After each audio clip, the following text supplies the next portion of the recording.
سیاسی کشمکش کے دوران سیاستدان عموماً اپنے مخالف سیاستدانوں پر الزام تراشی کرتے ہیں۔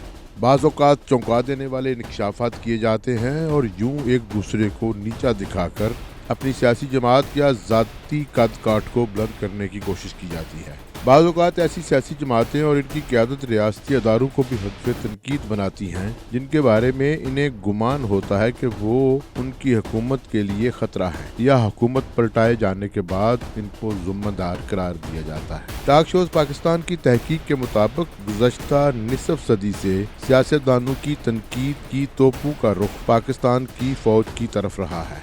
براہ راست مارشل لاؤں کے نفاذ کی وجہ سے فوج کے چند اعلیٰ عہدیداروں کی طرف سے اقتدار ہاتھ میں لینے کی بھی ایک تاریخ ہے۔ بعض سابق فوجی عہدیداروں نے سول حکومت کے معاملات میں مداخلت اور عدم اعتماد وغیرہ جیسے امور میں شامل ہونے کا اعتراف بھی کیا۔ ٹاک شوز پاکستان نے اس اہم اور حساس موضوع پر ایک تحقیقاتی دستاویزی سلسلہ تیار کیا ہے جس کی پہلی قسط پیش کی جا رہی ہے۔ ہوشیار ہو جاؤ، خبردار رہ جاؤ، یہ پاکستان پیپلز پارٹی تو ہماری کردار کشی کرنا چھوڑ دو۔ اگر ہم نے آپ کی شروع کی تو پتہ نہیں پاکستان بننے سے آج تک کتنے جنرلوں کی شروع ہو جائے گی۔ ہماری آرمی ہے، یہ ہمارا انسٹیٹیوشن ہے۔ آپ نے 3 سال رہنا ہے، اس کے بعد آپ نے چلے جانا ہے، ہمیشہ کے لیے ہم نے رہنا ہے، تو ہمیں مت تنگ کرو۔ اگر ہمیں تنگ کرنے کی کوشش کی تو ہم آپ کی بھی اینٹ بجا دیں گے۔ باجوہ صاحب، آپ نے ہماری حکومت کو رخصت کروایا اور ملک و قوم کو اپنی خواہشات کی بھینٹ چڑھایا۔ میر جعفر سراج الدولہ تھا، اس کا سپہ سالار تھا، کمانڈر ان چیف تھا، اور میر صادق وہ تھا جس نے ٹیپو سلطان سے آخر میں جا کے انگریزوں کے ساتھ مل کے غداری کی اور ٹیپو سلطان کی شہادت ہوئی۔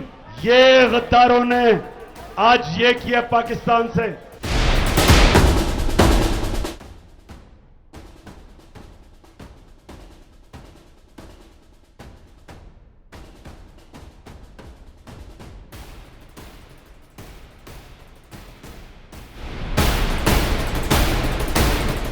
جس شخص نے میری حکومت سنبھالی ہوئی تھی، جو انٹیلیجنس کا آفیسر تھا، میں نہیں چاہتا تھا کہ اس کی پوسٹنگ ہو۔ کہتا تھا وہ شخص میری آنکھ تھا اور وہ میرے کان تھا۔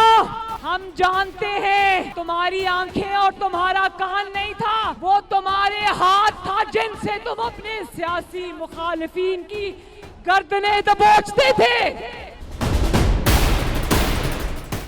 2 فوجی ڈکٹیٹروں نے اپنے اقتدار کو دوام دینے کے لیے جنگیں لڑی۔ یہ پاکستانی عوام کی جنگیں نہیں تھیں، یہ فرد واحد کے اقتدار کو دوام دینے کے لیے جنگیں تھیں۔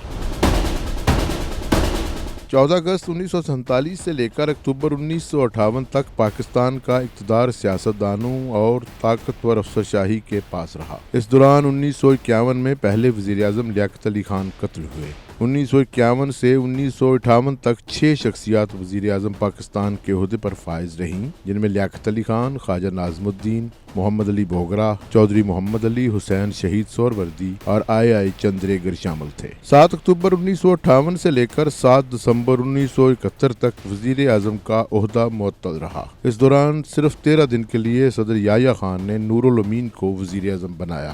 اس کے بعد 20 دسمبر 1971 سے 14 اگست 1973 تک وزیر اعظم کا عہدہ پھر معطل رہا۔ 14 اگست 1973 کو نئے آئین پاکستان کے تحت وزیر اعظم کا عہدہ بحال ہوا اور ذوالفقار علی بھٹو کو وزیر اعظم بنایا گیا، جو اس عہدے پر 14 اگست 1973 سے 5 جولائی 1977 تک فائز رہے۔ یوں ذوالفقار علی بھٹو نے وزیر اعظم کی حیثیت سے 3 سال اور 325 دن حکومت کی۔ 5 جولائی 1977 سے 24 مارچ 1985 تک ایک بار پھر وزیر اعظم کا عہدہ معطل رہا اور ضیاء الحق نے 1985 کے غیر جماعتی انتخابات کے بعد محمد خان جنیجو کو وزارت عظمیٰ سنبھالنے کی دعوت دی۔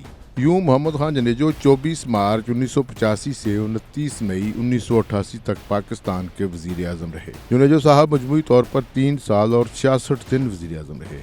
12 اکتوبر 1999 سے 21 نومبر 2002 تک وزیر اعظم کا عہدہ معطل رہا۔ پھر 21 نومبر 2002 سے 16 نومبر 2007 تک 3 وزرائے اعظم میر ظفر اللہ خان جمالی، چودھری شجاعت حسین اور شوکت عزیز اس عہدے پر رہے۔ 25 مارچ 2008 سے 10 اپریل 2022 تک یوسف رضا گیلانی، راجہ پرویز اشرف، میاں نواز شریف، شاہد حقان عباسی اور عمران خان وزیر اعظم کے عہدے پر فائز رہے۔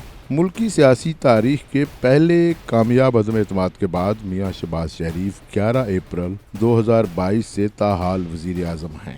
1958 سے 1971 تک ایوب خان اور یحییٰ خان کے مارشل لاؤں کا دور ہے۔ 1977 سے 1988 تک ضیاء الحق مارشل لا نافذ رہا۔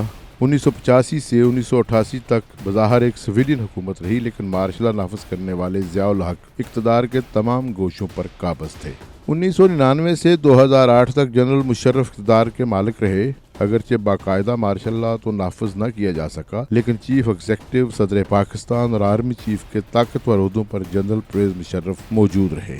اگر کہا جائے کہ فوجی حکمرانوں نے سیاستدانوں کو اپنے فائدے کے لیے استعمال کیا، تو یہ بھی کہا جاتا ہے کہ سیاستدانوں نے بھی سیاسی فوائد کے حصول کے لیے فوجی عہدیداروں کے ساتھ تعلقات کو استعمال کیا۔ ذوالفقار علی بھٹو سے لے کر بلاول بھٹو تک فوائد کشید کرنے اور فوائد بہم پہنچانے کی ایک طویل تاریخ ہے۔ میاں محمد شریف مرحوم سے لے کر حمزہ شہباز تک فوائد کا کاروبار دو طرفہ چلتا رہا، اور اگر کبھی وقفہ آیا تو ان کی جگہ دوسرا فائدہ اٹھاتا رہا۔ چودھری ظہور اللہ مرحوم سے لے کر چودھری مونس لائی تک فوائد کا عدل بدل جاری رہا۔ اس سے کافی حد تک ملتی جلتی صورتحال ملک کے بہت سارے سیاسی خانوادوں کے ساتھ رواں دواں رہی ہے۔ جو لوگ یہ دعویٰ کرتے ہیں کہ انہیں صرف اور صرف عوام ہی اقتدار میں لے کر آئے، ان کا دعویٰ عوام کی آنکھوں میں دھول جھونکنے کے سوا کچھ بھی نہ تھا۔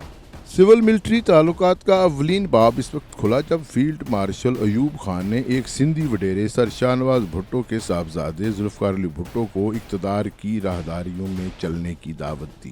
ذوالفقار علی بھٹو کو وزیر خارجہ بنا دیا گیا۔ واضح رہے کہ نوجوان ذوالفقار علی بھٹو اس سے پہلے اسکندر مرزا تک بھی رسائی حاصل کر چکے تھے، اور کئی سیاسی مورخین یہ دعویٰ کرتے ہیں کہ ذوالفقار علی بھٹو اسکندر مرزا کے پاس اپنے والد سر شاہ نواز بھٹو کے خوشامدی سیاہی سے لکھے خط کو لے کر پہنچے تھے۔ 1971 میں رونما ہونے والے واقعات کے بعد صاف نظر آنے لگا تھا کہ ذوالفقار علی بھٹو کو اقتدار میں آنے سے روکنا ناممکن ہے۔ بھٹو صاحب اقتدار میں آئے، بھرپور عوامی حمایت سمیٹی اور لاتعداد متنازع اقدامات و واقعات کے بعد بھٹو صاحب سیاسی مخالفین کی سرکوبی کی طرف متوجہ ہوئے۔ بھٹو صاحب کے دور میں ہی ISI میں سیاسی ونگ تشکیل دیا گیا اور FSF کے ذریعے سیاسی مخالفین کو سبق سکھانے کی روایت ڈالی گئی۔ ایوب خان دور میں جس طرح ذوالفقار علی بھٹو فوجی حکمرانوں کی رضامندی سے پاکستان کی سیاست اور اقتدار کے ایوانوں میں داخل ہوئے، ایک دوسرے فوجی حکمران نے ذوالفقار علی بھٹو کی حکومت کا خاتمہ کر کے انہیں قید کر دیا اور ان پر قائم ایک پرانے مقدمے کو از سر نو شروع کیا گیا۔ اعلیٰ عدالتوں کے جج اور بیوروکریسی فوجی حکمران کے تابع تھی، لہذا 4 اپریل 1979 کو اس مقدمے میں مجرم ثابت ہونے کے بعد ذوالفقار علی بھٹو کو پھانسی دے دی گئی۔ وہ کردار جس نے فوجی عہدیدار کی مدد سے اپنی سیاست کا آغاز کیا، ایک دوسرے فوجی عہدیدار کی مخالفت میں پھانسی چڑھ گیا۔